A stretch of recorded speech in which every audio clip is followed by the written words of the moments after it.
I'm Annie, 28 years old, and my fiancé just brought his French mother to meet me. She was absolutely charming in English, but when she switched to French with him, she said something that made my blood freeze. This dumb rich girl is perfect. You'll marry her for the green card, then get rid of her for the inheritance. They both laughed like it was the funniest joke in the world. They had no idea I understood every single word. Where are you watching from today? Drop your location in the comments below and hit that like and subscribe button if you've ever felt completely betrayed by someone you trusted.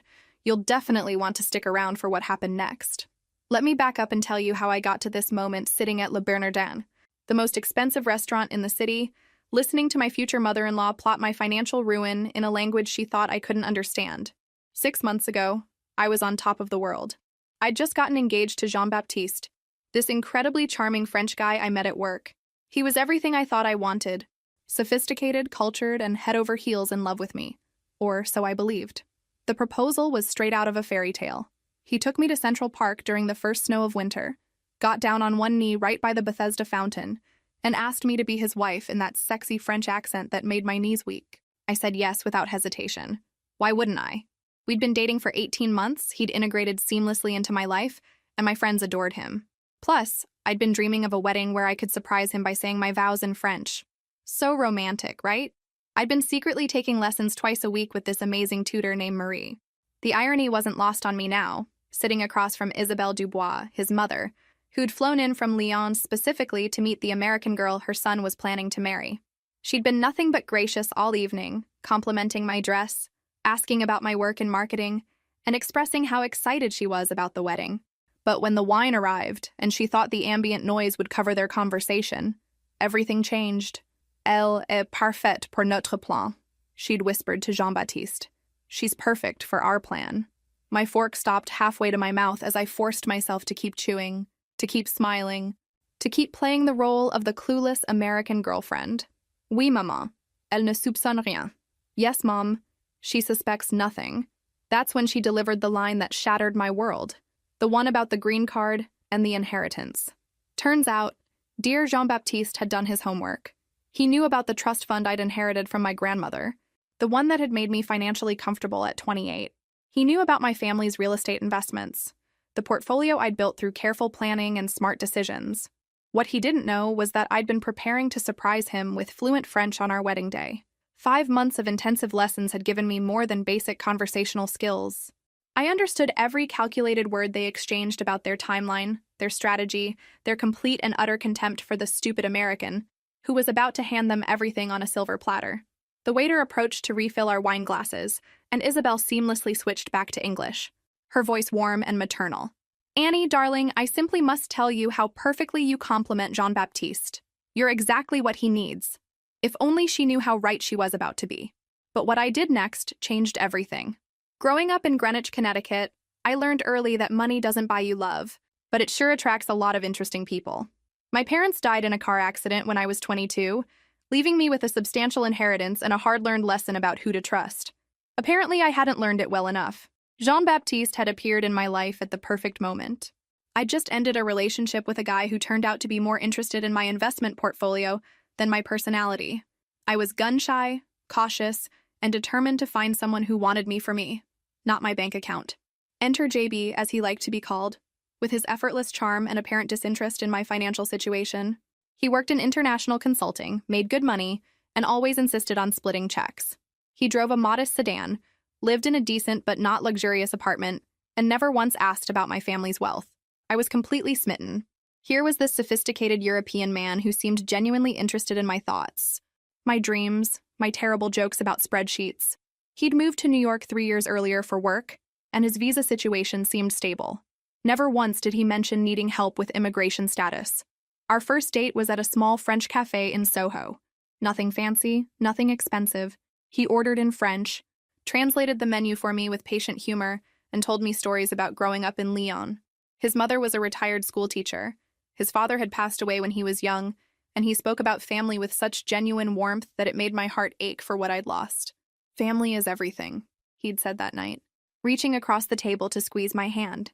Without them, we are just floating through life without anchor. I should have paid more attention to those words. Family was indeed everything to Jean-Baptiste, just not in the way I thought. The relationship progressed naturally. He met my friends. I met his colleague circle. We spent weekends exploring the city, cooking together in my kitchen, talking about books and travel and the future.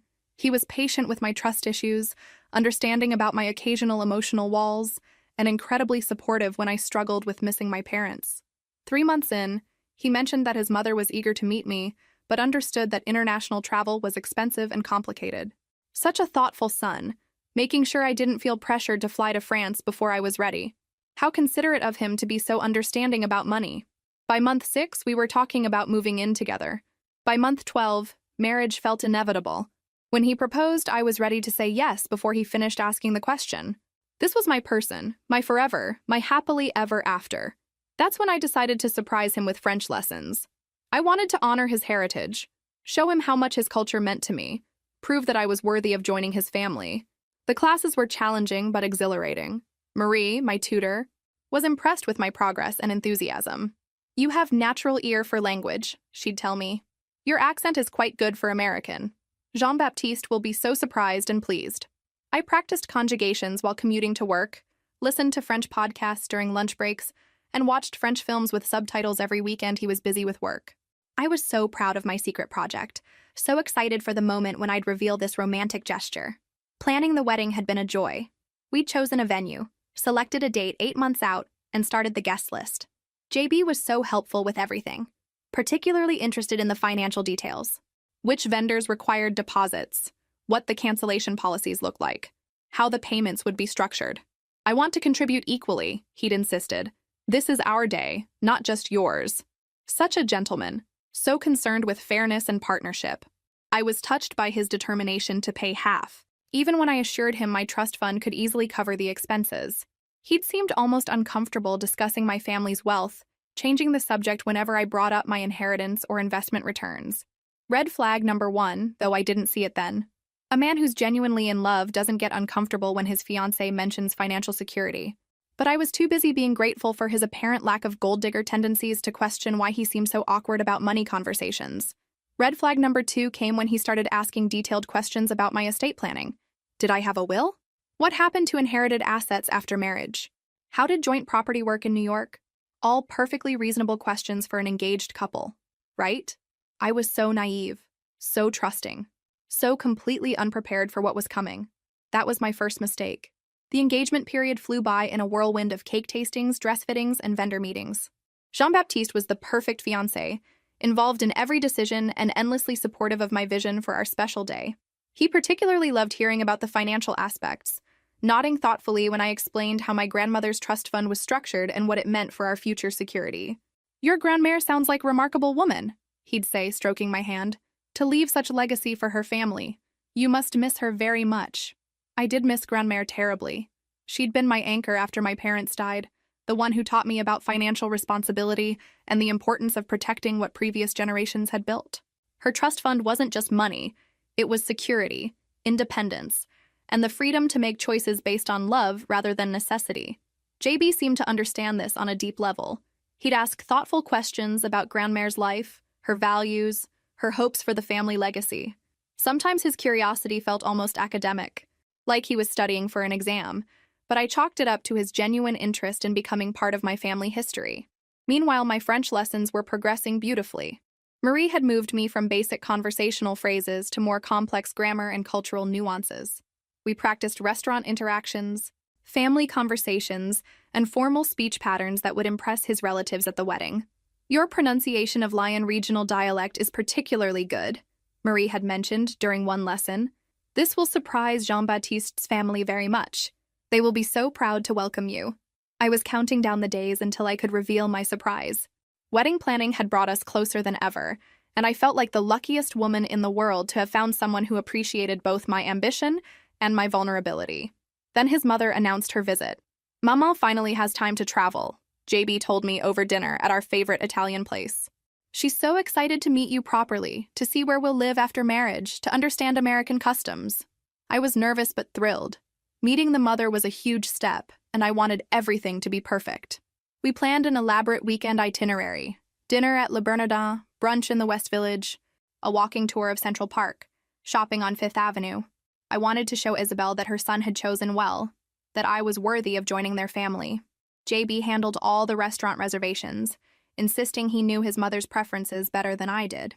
She appreciates fine dining but doesn't like too much fuss, he explained. Sophisticated but comfortable, you understand. The morning of her arrival, I spent hours getting ready. Hair professionally styled, makeup perfectly applied, wearing my most elegant dress with the sapphire earrings Grand-mère had left me. I wanted to make the right impression, to show respect for his family and culture. Isabelle Dubois turned out to be exactly as charming as JB had described. Petite and elegant with silver hair styled in a classic French twist, and eyes that missed nothing. Her English was excellent, spoken with just enough accent to be endearing rather than difficult to understand. "Annie, ma chérie," she'd said, embracing me warmly at the airport. "You are even more beautiful than Jean-Baptiste described. I can see why he is so completely smitten." She complimented everything. My apartment, my decorating taste, my choice of wine for our pre-dinner drinks. She asked intelligent questions about my work, my education, my family background. The conversation flowed naturally, and I found myself relaxing into what felt like a genuine connection. During our taxi ride to Le Bernardin, she held my hand and told me how happy she was to welcome me into their family. "Jean-Baptiste has always been particular about women," she confided. "I was beginning to worry he would never find someone worthy of his heart. But you, ma petite, you are perfect for him." Little did I know how literally she meant those words. The restaurant was everything I'd hoped. Elegant, romantic, with soft lighting and impeccable service. We were seated at a beautiful table with a view of the kitchen, where we could watch the culinary artistry in action. The sommelier recommended a gorgeous burgundy that paired perfectly with our seafood selections. For the first hour, everything was magical. Isabelle shared stories about JB's childhood, his academic achievements, his career ambitions. She spoke about their close relationship with obvious pride and affection. I felt like I was getting a glimpse into the family I was about to join, the life we were about to build together. The French lessons felt like such a perfect surprise waiting in my back pocket. I imagined the moment when I'd reveal my linguistic progress, how delighted they'd both be to discover my dedication to honoring their heritage. I had no idea what was coming. Looking back, there were signs I should have noticed. Little inconsistencies in Jean-Baptiste's stories that I dismissed as cultural differences or simple misunderstandings. The way he seemed to know more about American inheritance laws than most foreign nationals. How he always steered conversations away from his own financial situation, while showing intense interest in mine. During those first few months of our engagement, I was so happy I missed the red flags completely. Love has a way of making you willfully blind to uncomfortable truths. Take his apartment, for example. For someone working in international consulting, it was surprisingly modest. Not run down, but definitely basic compared to what his salary should have afforded. When I asked about it, he'd shrug and say he preferred to save money for more important things. "Material possessions are not what matter," he'd tell me, running his fingers through my hair. "Love, family, experiences, these are the only true wealth." It sounded so romantic, so beautifully European in its philosophical simplicity. I admired what I thought was his lack of materialism, especially compared to my ex-boyfriend who'd been obsessed with luxury brands and status symbols. But there were other things, like how he'd grown quiet and distant after I'd casually mentioned the exact amount of my trust fund during a conversation about wedding budgets. Or how he'd suddenly become very interested in accompanying me to meetings with my financial advisor, claiming he wanted to understand American investment strategies. "In France, we handle money differently," he'd explained when I questioned his sudden fascination with my portfolio. "I want to learn your systems so I can be a helpful partner." He also started asking strange questions about my family history. Not sentimental questions about my parents or grandparents as people, but specific inquiries about estate planning and inheritance structures. When did I inherit? How was the trust structured? What would happen to the assets if something happened to me? These are important things for married couples to discuss, he'd reasoned when I expressed confusion about his line of questioning. "In France, we are very practical about financial planning." I bought it completely. After all, he was right that engaged couples should be transparent about finances. I appreciated what seemed like his responsible approach to our future together. Then, there was his reluctance to introduce me to other French people in New York. The city has a sizable French expatriate community, but JB claimed he preferred to keep his professional and personal lives separate. When I suggested we attend a French cultural event or visit the French consulate's public programs, he always had reasons why it wasn't a good idea. "These people are very gossipy," he'd explain. "Too much drama, too many questions. I prefer our privacy." Another thing that should have bothered me. His visa status remained mysteriously vague. Whenever I asked about the details, he'd give complicated explanations about consulting work and international agreements that made my eyes glaze over. I trusted him to handle his own immigration issues, figuring it wasn't my business unless he made it my business. The biggest red flag came 3 weeks before his mother's visit. I'd been looking through his jacket pocket for his phone charger when I found a business card for an immigration attorney. Not unusual for someone on a work visa, right? But when I asked him about it later, he seemed genuinely surprised that I'd found it. "Oh, that," he'd said, recovering quickly. "Just some questions about permanent residency options. Nothing urgent, just planning ahead." He'd kissed my forehead and changed the subject so smoothly that I let it drop. Planning ahead was responsible. I had no reason to be suspicious of a man who was clearly thinking about our long-term future together. Even Marie, my French tutor, had made an offhand comment that stuck with me. During one of our lessons, she'd mentioned that my accent was developing some interesting characteristics. "You are learning very proper French," she'd observed, "but also some colloquialisms that are quite specific to certain regions. Where did you pick these up?" When I told her they came from conversations with Jean-Baptiste, she'd looked thoughtful. "Interesting. Some of these phrases are more common in Paris than Lyon. Perhaps he spent time there for school or work." At the time, I'd just assumed JB had lived in different parts of France throughout his life. It didn't occur to me to question why his linguistic patterns didn't match his supposed hometown. All of these little inconsistencies were swimming around in the back of my mind as we sat in Le Bernardin with his mother. I was so focused on making a good impression that I pushed down any lingering doubts about the man I was planning to marry. The signs were all there. The conversation at Le Bernardin had been flowing beautifully until the moment everything changed. Isabelle had been charming, asking about my work with genuine interest and sharing delightful stories about Jean-Baptiste's childhood. The wine was perfect, the food exceptional, and I felt like I was finally being welcomed into the family I'd been dreaming of joining. That's when their French conversation started. It began innocuously enough. The waiter had just brought our entrees, and there was a natural lull in conversation as we admired the beautiful presentations. Isabelle leaned toward JB and made what sounded like a casual comment about the food. But as their whispered exchange continued, my blood gradually turned cold. "Tu es sûre qu'elle ne comprend pas? Are you sure she doesn't understand?" "Absolument. Elle ne parle que l'anglais. Typiquement américaine." "Absolutely. She only speaks English. Typically American." I kept my expression neutral, continuing to cut my salmon as if I were completely oblivious to their conversation. 5 months of intensive French lessons had prepared me for exactly this moment, though not in the way I'd originally intended. "Le testament est-il en ordre? Is the will in order?" "Pas encore, mais ça viendra après le mariage. Elle me fait entièrement confiance." "Not yet, but that will come after the marriage. She trusts me completely." The fork trembled slightly in my hand, but I forced myself to take another bite, to nod and smile when they looked in my direction. Inside, my heart was racing and my mind was spinning, trying to process what I was hearing.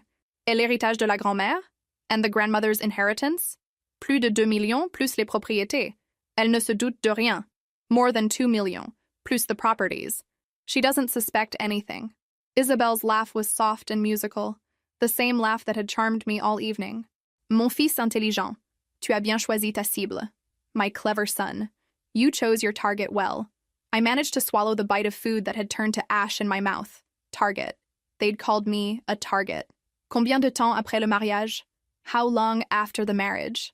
6 mois, peut-être un an. Il faut que ce soit crédible. Puis divorce et on récupère la moitié de tout. 6 months, maybe a year. It has to look credible. Then divorce, and we recover half of everything. Et si elle résiste? And if she resists? JB's response made my skin crawl. Elle ne résistera pas. Elle est trop neuve, trop amoureuse. Les Américaines riches sont si faciles à manipuler. She won't resist. She's too naive, too in love. Rich American women are so easy to manipulate. The room seemed to tilt around me. Every romantic gesture, every sweet word, every moment of apparent vulnerability had been calculated manipulation. The man I'd fallen in love with didn't exist. He was a character JB had created specifically to separate me from my inheritance. Et après le divorce? And after the divorce? Retour en France avec assez d'argent pour ne plus jamais travailler. Mission accomplie. Back to France with enough money to never work again. Mission accomplished. They continued talking, discussing timeline details and strategic considerations with the casual efficiency of people who'd done this before. My hands remained steady as I continued eating, nodding along when they switched back to English to include me in innocuous conversation about the restaurant's decor. But inside, I was falling apart and rebuilding myself simultaneously. The naive, trusting woman who'd walked into this restaurant was dying, replaced by someone harder, smarter, and infinitely more dangerous than Jean-Baptiste had calculated. "Annie, ma chérie, you are so quiet," Isabelle observed, switching back to English with maternal concern. "Is everything all right?" I looked up with my brightest smile, just savoring every moment. "This evening has been absolutely perfect." JB reached across the table to squeeze my hand. "She's just overwhelmed meeting you, Mama. She's been so nervous about making a good impression." "Well, she certainly has," Isabelle beamed. "I can see why you fell so completely in love." The irony was suffocating. If only she knew that I was about to fall in love for the first time in my life, not with her son, but with the power of revenge. Then I found something that made my blood run cold. The rest of dinner passed in a surreal haze. I smiled, laughed, and participated in conversation, while my mind raced through every interaction I'd had with Jean-Baptiste over the past 18 months. How many moments of seeming intimacy had been calculated performances? How many times had he practiced looking at me with fake adoration? When Isabelle excused herself to the restroom, JB leaned closer with what I now recognized as completely artificial tenderness. "You're being perfect tonight," he whispered, stroking my hand. "Maman absolutely adores you. This couldn't be going better." I wanted to vomit. Instead, I squeezed his hand back and gave him my most loving smile. "I'm so happy she approves. Family means everything to me." "I know it does. That's one of the things I love most about you." Even that was a lie. He didn't love anything about me except my bank account balance. Isabelle returned with fresh lipstick and another round of compliments about what a lovely couple we made. The conversation turned to wedding planning, and she offered to help with any French traditions we might want to incorporate into the ceremony. "Perhaps some French vows," she suggested. "It would be so romantic for Jean-Baptiste to hear his native language on your special day." My heart hammered as JB enthusiastically agreed. "That's a beautiful idea, Maman. Annie would love that, wouldn't you, Sherry?" "Absolutely," I managed. "I'd love to honor your heritage in our ceremony." They had no idea I'd been planning exactly that surprise for months. The irony was so bitter I could taste it. We finished dinner with coffee and shared dessert, Isabelle regaling us with stories about French wedding customs, and JB adding details about traditions he wanted to include. They painted such a beautiful picture of our future together, these two people who were actively plotting to destroy me. When we finally left the restaurant, I kissed Isabelle goodnight with genuine warmth and thanked her for such a wonderful evening. She hugged me tightly and whispered in my ear, "Welcome to the family, ma petite. You are going to make Jean-Baptiste so happy." The taxi ride back to my apartment was torture. JB held my hand and talked about how perfectly the evening had gone, how much his mother liked me, how excited he was for her to be part of our wedding planning process. "She's going to love helping with all the details," he said. "Maman has excellent taste and such good instincts about people." She certainly did have good instincts. She'd correctly identified me as a naive, wealthy target who could be easily manipulated and discarded. Once we were back in my apartment, JB's phone rang. He answered in French, walking out to the balcony for privacy. I couldn't hear the conversation clearly, but I caught enough to understand he was talking to someone about timeline and logistics. While he was distracted, I did something I'd never done before in our relationship. I went through his jacket pockets. What I found confirmed my worst fears and gave me information I hadn't expected. The immigration lawyer's business card was still there, but underneath it was a receipt from a private investigator. The invoice was dated 3 weeks before our first date and itemized services for comprehensive background research on one Annie Morrison. They'd investigated me before we'd even met. Our entire relationship had been planned from the very beginning. I photographed everything with my phone, my hands shaking with rage and adrenaline. There were also handwritten notes in French detailing my daily routines, my favorite restaurants, my gym schedule, my work patterns. They'd been watching me, studying me, preparing for their approach. But the most damaging evidence was a text message thread I found when his phone lit up with a notification. The conversation was entirely in French, between JB and someone named Marcel. They were discussing my inheritance in explicit detail, including information about the trust structure that I'd never shared with anyone outside my financial advisor's office. Someone had been feeding them inside information about my finances. The conversation included references to photos, and when I scrolled through JB's photo gallery, I found pictures of documents I'd never seen before. Bank statements, investment reports, legal papers. Someone with access to my financial records had been sharing them. My lawyer, my accountant, my financial advisor. One of the people I trusted most in the world was part of this conspiracy. That's when I realized the depth of their betrayal. The next morning, I woke up with crystal clarity about what I needed to do. Jean-Baptiste was still sleeping beside me, looking so peaceful and innocent that for a split second I almost convinced myself I'd imagined everything. Then I remembered his mother's laugh and the word target, and my resolve hardened like steel. I had 3 advantages they didn't know about. First, I spoke French fluently enough to understand their plans. Second, I now had photographic evidence of their conspiracy. Third, and most importantly, they had no idea I knew anything. While JB showered, I forwarded all the photos to a secure email account I created specifically for this purpose. I also made copies on a thumb drive that I hid in my jewelry box. If they were playing a long game, so was I. "Good morning, beautiful," JB said, emerging from the bathroom with that charming smile that used to make my heart skip.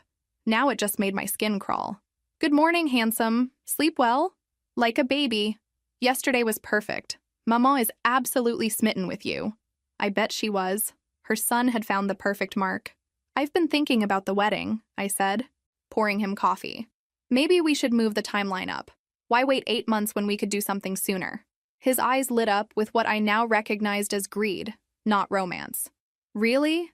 That's a wonderful idea. How much sooner? Maybe 4 months? I know it's rushed, but when you know, right? Absolutely. 4 months would be perfect. Perfect for their timeline, no doubt. Get married quickly, establish legal rights to my assets, then begin phase 2 of their plan. That afternoon, I had lunch with my financial advisor, Robert Chen. I'd been working with him for 3 years, and he'd helped me navigate my inheritance with wisdom and discretion. But sitting across from him now, I studied his face carefully as I brought up my upcoming marriage. JB seems very interested in understanding American financial systems, I mentioned casually. He's asked a lot of questions about how marriage affects asset protection. Robert's expression didn't change, but I caught something in his eyes, a flicker of discomfort, that confirmed my worst suspicions. "That's natural for an international marriage," he said smoothly. "Different countries have different approaches to marital property." He's particularly curious about the trust structure. I hope I explained it correctly when I told him about the principal and income distributions. Now I was lying, testing him. I'd never discussed those specific details with JB, but Robert nodded as if he already knew about these conversations. "The trust is quite straightforward. Your fiancé seems to have a good grasp of the fundamentals." My heart sank. Robert had been the inside source feeding them information about my finances. Someone I'd trusted completely had been selling me out for months. That's good to hear. I want him to feel comfortable with our financial future. I left that meeting with confirmation that the conspiracy was deeper than I'd imagined. They hadn't just researched me from the outside. They'd infiltrated my inner circle of trusted advisors. That evening, I called Marie to schedule an additional French lesson. "I want to work on more advanced conversation," I told her. "Specifically, I'd like to practice discussing legal and financial topics. In case those subjects come up with JB's family." "Excellent idea. The more sophisticated your vocabulary, the more impressed they will be." If only she knew how sophisticated this was about to get. I spent the next 2 weeks in careful preparation. During the day, I maintained my normal routine, acting like the blissfully ignorant fiancé they expected me to be. I enthusiastically discussed wedding plans with JB, included Isabel in decisions via video calls, and played my role perfectly. But in my spare time, I was building a case. I hired my own private investigator, someone with no connection to my usual professional network. Within a week, I had a complete dossier on Jean-Baptiste Moreau. His real name? As it turned out, Jean-Baptiste Dubois was an identity he'd adopted specifically for this con. The real Jean-Baptiste Moreau had a history. 3 previous engagements to wealthy American women, all of which had ended in expensive divorces that left him significantly richer. He wasn't even French by birth. He was from Quebec, which explained the linguistic inconsistencies Marie had noticed. Isabelle wasn't his mother. She was his partner in crime, an actress named Isabelle Tremblay, who specialized in long-term confidence schemes targeting wealthy individuals. They were professionals, and I was their latest job. But they'd made one crucial mistake. They'd underestimated me. What do you think will happen next? Drop your predictions in the comments below and hit that subscribe button if you're ready to see how this story unfolds. Armed with the truth about Jean-Baptiste's identity, I began planning my counterattack with the methodical precision of a chess master. Every move had to be calculated, every reaction anticipated. They thought they were playing a naive American girl, but they were about to discover they'd chosen the wrong target. First, I needed to protect my assets without alerting them to my knowledge of their plan. I scheduled a meeting with a new financial advisor, someone Robert Chen had never heard of. Under the guise of getting a second opinion for wedding planning, I quietly began restructuring my accounts to limit any potential damage from a future divorce. I want to ensure my grandmother's legacy is protected, I told my new advisor, Sarah Martinez. My fiancé is wonderful, but my grandmother always taught me to be cautious with family wealth. Sarah helped me establish additional trusts and protections that would be nearly impossible for JB to access, even after marriage. To anyone reviewing my finances casually, it would look like standard premarital planning, but I was building a fortress around my inheritance. Meanwhile, I played the role of excited bride-to-be perfectly. I scheduled dress fittings, sent save-the-date cards, and included both JB and Isabel in every decision. They had no idea I was quietly canceling vendors and changing arrangements behind the scenes. "You seem so much happier since we moved up the timeline," JB observed one evening as we reviewed catering options. "I love seeing you this excited about our future." "I can't wait to be your wife," I replied, which was technically true. I couldn't wait for him to find out exactly what kind of wife he was getting. My private investigator, Marcus, provided increasingly damning evidence about their operation. They'd been running this scheme for 5 years, targeting wealthy single women through carefully orchestrated chance meetings. JB would get hired by companies where their research showed he'd have access to high-net-worth individuals. Our meeting hadn't been coincidence. He'd specifically requested assignment to the project where I was the client liaison. "There's more," Marcus told me during one of our discreet meetings. "Robert Chen isn't just providing information. He's actively helping them structure the financial strategy for maximum extraction. He gets 15% of whatever they steal." The betrayal cut deep, but it also clarified my path forward. I wasn't just going to expose Jean-Baptiste's fraud. I was going to destroy their entire operation. I began documenting everything with obsessive detail. Every conversation, every shared document, every financial discussion was recorded or photographed. I installed hidden cameras in my apartment and audio recording devices that could capture their French conversations when they thought I wasn't listening. The evidence I gathered was staggering. They discussed specific amounts they planned to extract, timeline for initiating divorce proceedings, and strategies for manipulating me emotionally during the separation process. They'd even researched my psychological profile to identify my vulnerabilities. "Elle a des problèmes d'abandon depuis la mort de ses parents," I heard Isabelle tell JB during one of their phone calls. "Utilise ça si elle devient difficile." She has abandonment issues since her parents' death. Use that if she becomes difficult. They were planning to weaponize my grief against me. But the most revealing conversation came when they thought I was at work late one evening. I'd actually come home early and heard them talking in my living room through the recording device I'd placed there. "La phase 2 commence quand? When does phase 2 begin?" "3 mois après le mariage. On commence par des disputes sur l'argent. Puis on fait venir des problèmes familiaux de France. Elle va vouloir aider financièrement." 3 months after the marriage. We start with fights about money, then we bring in family problems from France. She'll want to help financially. Et si elle refuse? And if she refuses? On intensifie la pression émotionnelle. Chantage si nécessaire. Elle finira par céder. We intensify the emotional pressure. Blackmail if necessary. She'll eventually give in. They weren't just planning to divorce me. They were planning to psychologically torture me first, extracting as much money as possible before discarding me completely. That night, I made a decision that would change everything. I wasn't going to wait for their timeline. I was going to control when and how this confrontation happened. I called my lawyer, someone JB had never met, and scheduled an emergency meeting for the next day. "I need to dissolve an engagement and protect myself from fraud," I told her. "And I need to do it in a way that ensures the perpetrators face criminal consequences." "How much evidence do you have?" "Enough to put them away for a very long time." But I wasn't satisfied with just stopping them.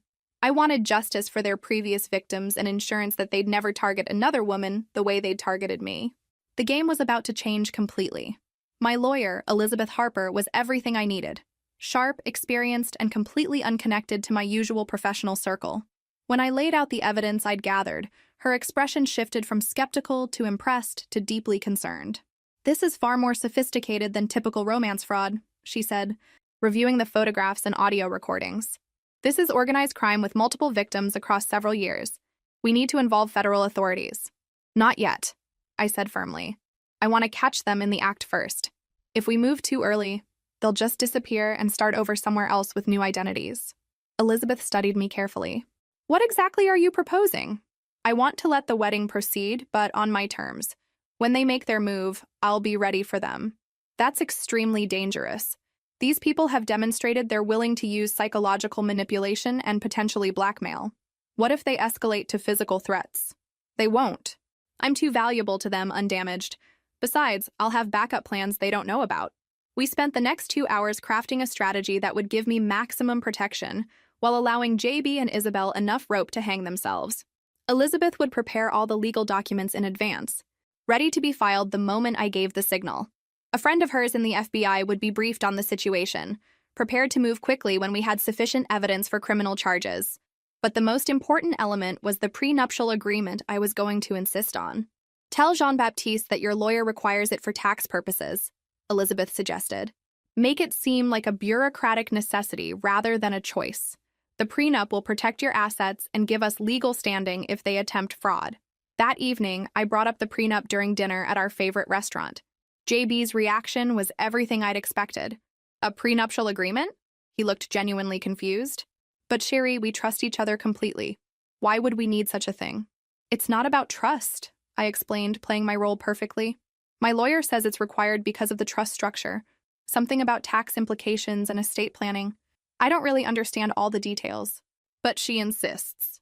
I watched him process this information, clearly trying to figure out how it would affect their plan. What exactly would this agreement cover? Just standard stuff. Protection of premarital assets, inheritance rights, that sort of thing. Elizabeth says it's routine for anyone with substantial family wealth. I suppose if your lawyer insists, he said slowly. I just don't want anything to suggest we don't trust each other. Of course not. It's purely technical.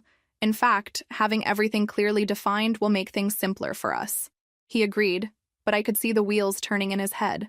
That night, I heard him on the phone with Isabel, speaking in rapid French about the unexpected complication. Ça change les plans? Does this change the plans? Pas nécessairement. On adapte la stratégie. Il faut voir les détails du contrat. Not necessarily. We adapt the strategy. We need to see the contract details.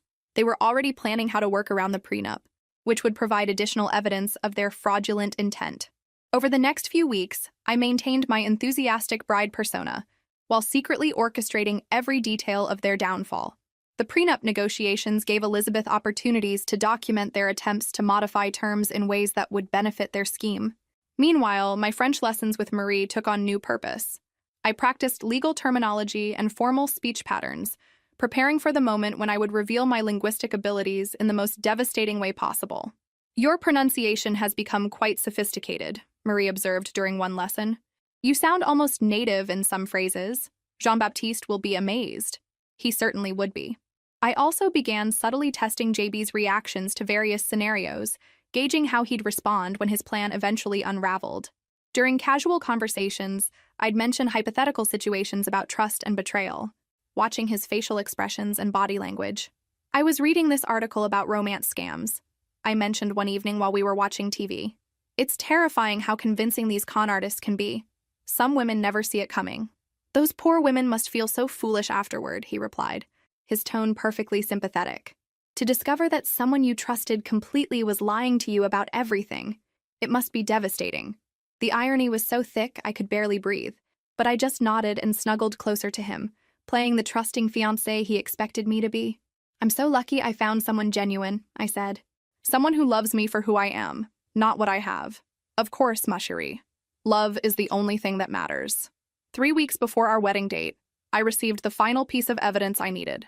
Marcus, my private investigator, provided documentation of Robert Chen's involvement, including bank records showing payments from Isabel's accounts. There's something else, Marcus told me. Chen has been setting up accounts in preparation for transferring your assets after the marriage. The infrastructure is already in place. That's when I knew it was time to spring my trap. The final phase of my plan required perfect timing and nerves of steel. I had to let Jean-Baptiste and Isabel believe they were in complete control while actually orchestrating every aspect of their exposure. 3 weeks before our scheduled wedding, I put the final pieces in motion. First, I arranged for my real wedding to be a much smaller affair than they expected. While they prepared for the elaborate celebration we'd been planning, I secretly moved the ceremony to a courthouse with only Elizabeth Harper and 2 witnesses present. The marriage they thought would give them access to my fortune would actually be legally meaningless. Are you sure about this strategy? Elizabeth asked during our final planning meeting. Once you're legally married to him, even with the prenup, you're taking significant risks. That's exactly why we're not going to be legally married, I smiled. The ceremony they're expecting will be purely theatrical. By then, we'll have all the evidence we need for criminal charges. The beauty of my plan was its simplicity. I was going to give them exactly what they wanted. A trusting, naive bride who walked straight into their trap. Except the trap would be mine. I scheduled a final dinner with Isabel, ostensibly to go over last-minute wedding details. She arrived at my apartment radiating maternal warmth and excitement about welcoming me into the family. "Ma chérie, you look absolutely radiant," she said, embracing me warmly. "The happiness of young love is so beautiful to see." "I'm so grateful for your support," I replied. "Having you here makes everything feel more special." We settled in my living room with wine and cheese, while my hidden recording devices captured every word of our conversation. Isabel was masterful in her performance, discussing flower arrangements and music choices with genuine enthusiasm. Then she moved to the topics I'd been waiting for. "Jean-Baptiste mentioned you've been having some concerns about financial planning," she said, her tone carefully concerned. "These things can be overwhelming for young people." "A little," I admitted. "My lawyer insisted on this prenuptial agreement, and it's made everything seem so complicated." "Prenups are wise for people with family wealth," Isabel nodded. "But they shouldn't create barriers between spouses. True partners share everything, don't you think?" "That's what I believe, too. JB and I don't have any secrets from each other." Her eyes lit up at this opening. "Speaking of sharing, Jean-Baptiste mentioned you have some family investments that might benefit from European diversification. I have some experience with international finance from my years in banking." This was new information. She'd never mentioned a banking background before. "Really? What kind of banking?" "Private wealth management, primarily for American clients seeking offshore opportunities. The tax advantages can be substantial if structured properly." She was setting up their post-marriage extraction strategy, offering to help me move money offshore where it would be easier for them to steal. "That sounds complicated," I said, playing confused. "Would JB be involved in those decisions?" "Naturally. As your husband, he'd need to be signatory on any international accounts. It's standard practice for married couples." There it was, the confession I needed, captured in high-definition audio. Our conversation continued for another hour, with Isabel gradually introducing more elements of their financial plan. She suggested specific banks, mentioned timelines for transfers, and even provided names of contacts who could facilitate the transactions. By the time she left that evening, I had everything I needed to prove their criminal conspiracy. The next day, JB surprised me with a romantic dinner out, just the two of us. He seemed unusually affectionate, almost nostalgic. "I want you to know how much these past months have meant to me," he said, reaching across the table to hold my hand. "Meeting you changed my life in ways I never expected." "Mine too," I replied, which was absolutely true, just not in the way he thought. "After we're married, I want us to be completely open with each other about everything. No secrets, no barriers." "I'd like that too." "Good, because there might be some changes coming that will require us to make some financial decisions together. Investment opportunities that could secure our future." He was preparing me for their post-marriage phase, just as Isabel had been. They were so confident in their plan that they were already discussing the money extraction openly. "What kind of opportunities?" "International investments. Portfolio diversification, the kind of strategies wealthy families use to protect and grow their assets across generations." The same script Isabel had used, almost word for word. "That sounds wonderful. I trust your judgment completely." JB's smile was radiant with triumph. He thought he'd successfully groomed me for financial manipulation. After dinner, he suggested we take a walk through Central Park, the same place where he'd proposed. As we stood by the Bethesda fountain under the moonlight, he pulled me close and kissed me with what felt like genuine emotion. For a moment, I wondered if any part of his feelings had been real. Then I remembered the word target and steeled myself for what was coming. "1 week until we're married," he whispered against my hair. "I can't wait to start our real life together." Neither could I. The morning of our scheduled wedding, I woke up with the calm confidence of someone who held all the cards. Jean-Baptiste was already up, pacing nervously around my apartment in his tuxedo. "You seem anxious," I observed, enjoying my coffee while watching him fidget. "Just normal wedding nerves," he replied, but I could see sweat beading on his forehead. "Big day, you know?" "The biggest?" I agreed. He had no idea how big. Isabel arrived an hour before we were supposed to leave for the venue. looking elegant in navy blue silk and carrying a small gift box. "For my new daughter," she said, presenting me with a delicate gold bracelet. It belonged to Jean-Baptiste's grandmother. "I want you to have it for your special day." I accepted the bracelet graciously, knowing it was probably stolen from one of their previous victims. Everything about these people was a lie, including their sentimental gestures. "It's beautiful. Thank you for welcoming me into the family. Ma chérie, you are the daughter I never had." The irony was suffocating. As we prepared to leave for the ceremony, I made my final preparations.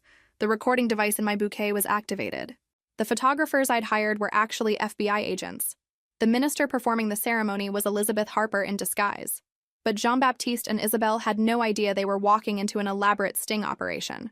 The venue looked exactly as they expected: elegant, expensive, and perfectly arranged for their triumphant moment.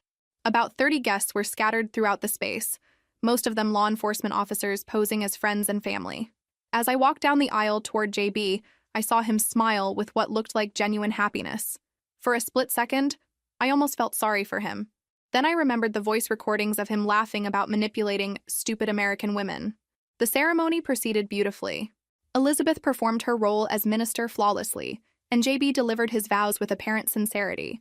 "Annie, you are my heart, my future, my everything," he said, his voice thick with emotion. "I promise to love, honor, and protect you for all the days of my life." Then it was my turn. I took a deep breath and began speaking in perfect, fluent French.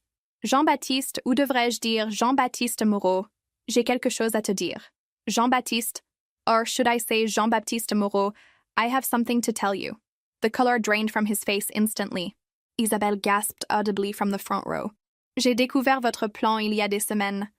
Je sais tout sur vos combines, vos victimes précédentes, et votre intention de me voler mon héritage.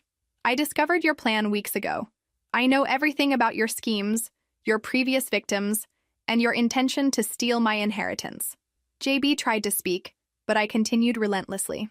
"J'ai enregistré toutes vos conversations. J'ai des preuves de votre fraude documentaire, de vos fausses identités, et de la complicité de mon conseiller financier. I've recorded all your conversations. I have evidence of your document fraud, your false identities, and my financial advisor's complicity." Isabelle started to stand up, but found her way blocked by two very large men in suits. "Cette cérémonie n'est pas légale," I continued, "et vous êtes tous les deux en état d'arrestation pour fraude, conspiration, et extorsion. This ceremony isn't legal, and you're both under arrest for fraud, conspiracy, and extortion." That's when the FBI agents revealed themselves, and the elegant wedding reception became a crime scene. JB finally found his voice. "Annie, please, let me explain." I cut him off with a smile that felt like justice incarnate. "Oh, darling," I said, switching back to English for the benefit of our audience. "I think you've explained quite enough. In fact, you've explained everything beautifully." The recording equipment picked up every word. The FBI agents moved in, reading them their rights while confused wedding guests whispered among themselves. Isabelle shot me a look of pure venom as the handcuffs clicked into place. "You little—" "Careful," I interrupted. "Everything you say now can and will be used against you in court. Though honestly, we already have more than enough evidence to put you both away for a very long time." As they were led away, JB turned back to me one last time. "How long have you known?" I straightened my shoulders and lifted my chin, feeling more powerful than I ever had in my life. "Since the moment your mother called me a target in French at Le Bernardin. You should have done your research more carefully. I've been taking French lessons for 5 months. His face crumpled in defeat as the full scope of his miscalculation hit him. "Bon voyage, Jean-Baptiste. I bet immigration will be very interested to meet you." 6 months later, I sat in a federal courthouse watching Jean-Baptiste Moreau and Isabelle Tremblay receive their sentences. 15 years for him, 12 for her, plus restitution to their previous victims totaling over $3 million. Robert Chen had flipped early in the investigation, providing evidence about other financial advisors involved in similar schemes in exchange for a reduced sentence. His cooperation helped the FBI identify and arrest an entire network of romance fraud specialists targeting wealthy women across the country. "How does it feel?" Elizabeth Harper asked as we left the courthouse together. "Like justice," I replied, though honestly, I'm more proud of what we accomplished for their other victims. The investigation had identified 7 other women who'd been defrauded by JB and Isabelle over the past 5 years. With the evidence I'd gathered, authorities were able to recover significant assets, and provide compensation through the criminal restitution process. 3 of those women had reached out to me personally, expressing gratitude for finally getting validation and closure. One of them, Margaret, had been so devastated by the experience that she'd become reclusive and mistrustful of everyone. Learning that she wasn't the only victim and that her instincts about something being wrong had been correct helped her begin healing. "I thought I was going crazy," she told me during one of our coffee meetings. "Everyone kept telling me I was being paranoid, that I should be grateful someone loved me. But you proved that our instincts were right." That conversation meant more to me than any personal satisfaction from seeing JB and Isabel imprisoned. My life had changed completely in the months since the fake wedding. I'd left my marketing job and started a nonprofit organization focused on educating people about romance fraud and providing support for victims. The work was challenging but deeply fulfilling in ways my corporate career had never been. I'd also begun speaking at financial advisor conferences about the warning signs of client manipulation and the importance of ethical oversight. The scandal involving Robert Chen had prompted industry-wide discussions about protecting vulnerable clients from internal threats. "You've become something of a legend," Sarah Martinez, my new financial advisor, had told me. "I've heard your story referenced in compliance training across the industry." Personally, I was still rebuilding my ability to trust people. The betrayal by Robert Chen, someone I'd considered almost family, had been as devastating as JB's deception. But therapy was helping me understand the difference between healthy caution and paranoid isolation. I'd started dating again, slowly and carefully. Nothing serious yet, but I was learning to enjoy companionship without immediately wondering about ulterior motives. The experience with JB had made me wiser about red flags, but it hadn't destroyed my capacity for hope. Marie, my French tutor, had become a close friend. When I told her the full story of how her lessons had saved me from fraud, she'd been shocked and proud. "Your dedication to learning was remarkable," she'd said. "But your courage in using that knowledge to protect yourself and others, that was extraordinary." The media attention from the case had been intense, but ultimately positive. Several journalists had written thoughtful pieces about the sophistication of modern romance fraud and the importance of financial literacy for protection. My story had prompted legislative discussions about stronger penalties for organized fraud schemes.